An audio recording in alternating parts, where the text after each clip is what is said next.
I have been knee-deep in proofreading Suicide Machine, but I'm almost done. Suicide Machine is almost ready for public consumption. Now, this has been, since changing over to the new editor, it's been an educational process, an enlightening process, and I'm very happy with where I am. But it's been a significant amount of more work involved on my end with regards to proofing. I'm now doing 2 proofreads before I unleash the book, and it's been crazy how much improved things are, I guess you could say. But that's not what I want to talk about. I need a break from proofing words, and it's really weird because right now I'm not writing anything new. I'm proofing Suicide Machine, and I'm getting ready to give POTUS some work, but not creating something new right now is driving me crazy. Again, not what I want to talk about. Maybe sort of related to what I want to talk about. And this doesn't, well, this kind of direct involves you, I suppose. But I'm not really talking to you, I guess. I'm talking to my colleagues out there. I had a very brief discussion with a fellow writer yesterday. And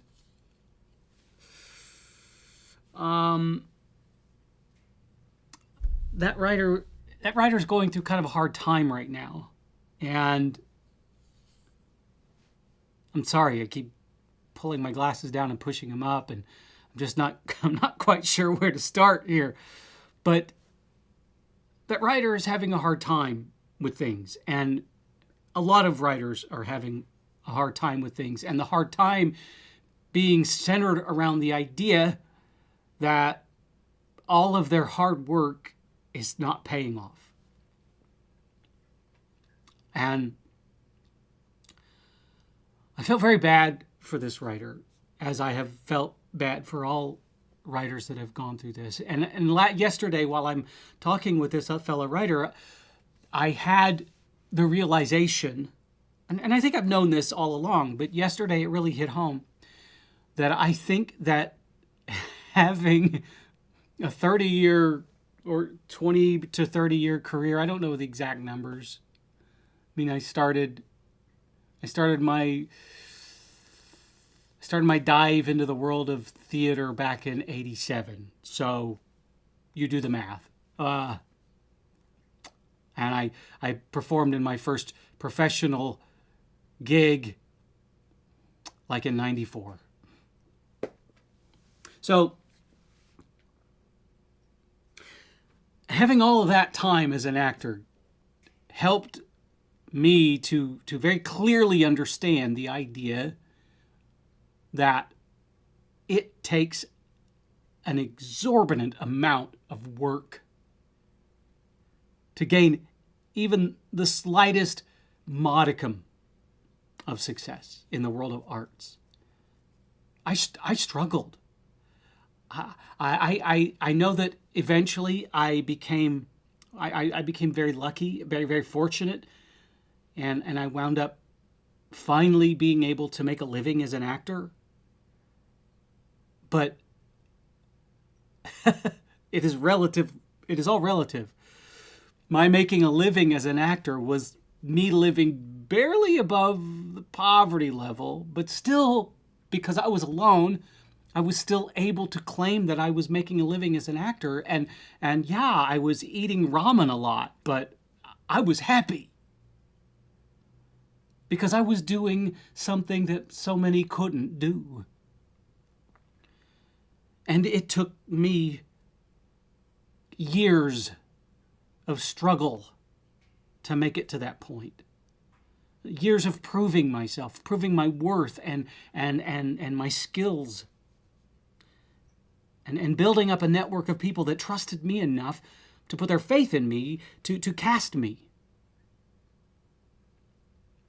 And so I understand how hard it is to make it as an actor. Not just to make it financially, but just to make it, to be able to continue to practice your craft. All of these things are going off. I don't understand. To practice your craft when the odds are against you. And the odds are very much against you. But at the same time, I was more than willing to live just above the poverty level because it meant that I was doing what I had dreamed of doing for so long. And now I am faced with that same kind of struggle, just from within the realm of a different craft, a different form of art. And I see so many authors around me struggling with this, but they don't have that past with which to compare. All they see is, oh my gosh, I'm working so hard at this and I'm not making any headway. What gives? What gives is that this is the arts. And there's a reason why there's that image of the starving artist in the back of our minds, of our collective minds, because that's what artists have done throughout time. They've starved, they've suffered, they've made sacrifices. And I'm not saying that you have to do that, because one of the beauties of being a writer is that you're alone and you could do it any time you want, which means you can have a day job. So you don't have to starve. And yes, I understand that the day job can exhaust you to the point where you come home from your day job and the only thing you can think of doing is shoving a little food in your mouth and collapsing. I get that. But without that day job, there wouldn't be that food for you to shove into your face and the couch for which you to collapse on, or the bed or whatever. So you've got to have the day job in order to be able to function in society, so you can create your art. And for the most part, especially in this country, in America, artists we're not valued. Not nearly as much as the world of business or sports. Even though, at the end of the day, all of the business people and all the athletes, they sit in front of their televisions, they put their headphones on, they listen to music and they watch TV, they watch movies, they go to the cinema, they do all of those things that require, guess what? Artists. Movies and television depend upon actors and directors and designers and writers. Without those things, television and movies wouldn't exist. And without artists, there wouldn't be music. And without music, where would we be? And even with all of that, artists are given the cold shoulder. And that's our reality. And it's been that way for a very long time. And it's just that thing that we have to suffer through. Hopefully, with the hopes that at the end of the suffering, there will be a light at the tunnel's end, and that light will bring us success. And it's doubly hard right now, because not only are the arts not nearly as respected as they should be, but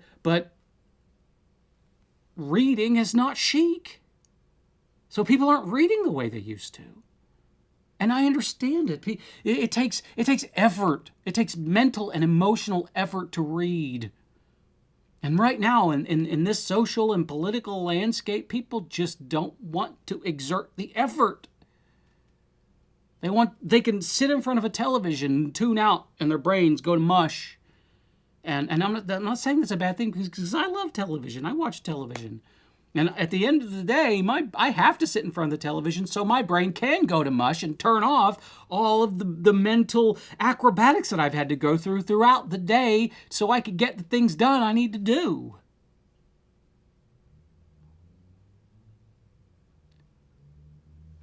So I guess my point is that when you kind of sign that metaphorical contract to become an artist of any sort, you do so with the understanding that it's going to be a struggle. And it's going to take a long, long time for you to gain any sort of success. And even then, you have to kind of transpose your idea of success, because your idea of success in business cannot equate to the idea of success in arts. The fact that you started and completed a book, that's a success. If you measure your success only on how much money your art brings in, you're going to lose your mind.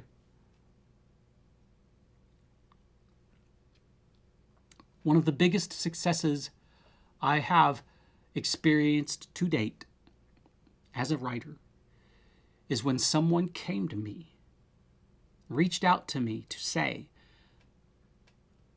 that some of my books helped them through rehab.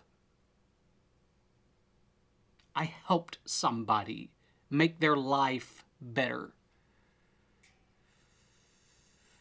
That's success.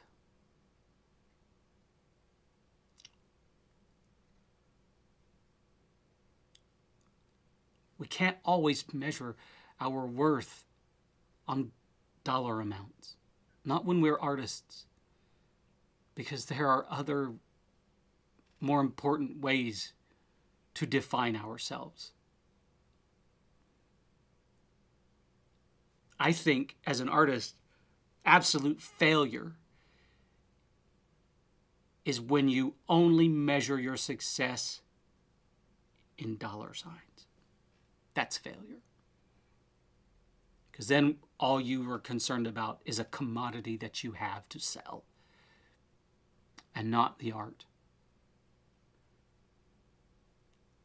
I don't know about you, but I got into this as an artist, not a businessman. And I will stay in it as an artist and not a businessman. And I do so knowing that it is always going to be a struggle. A mental and emotional and a financial, at times, struggle.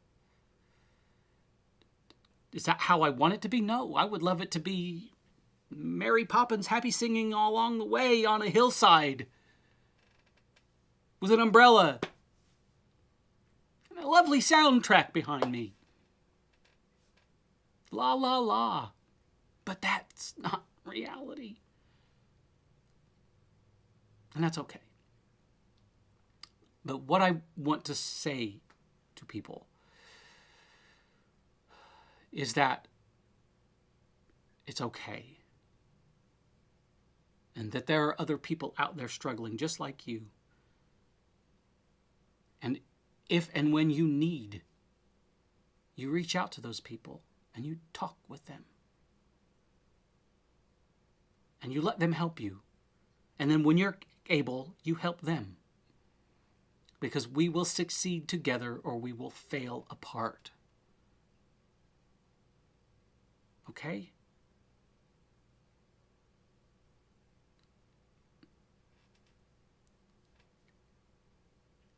Being an artist is not the easiest road to take, but it's the only road I want to take. So, cheer up. I know that's stupid, but have faith in your art. Have faith in your love of the craft. And define your successes by more important things than the dollar sign. Okay?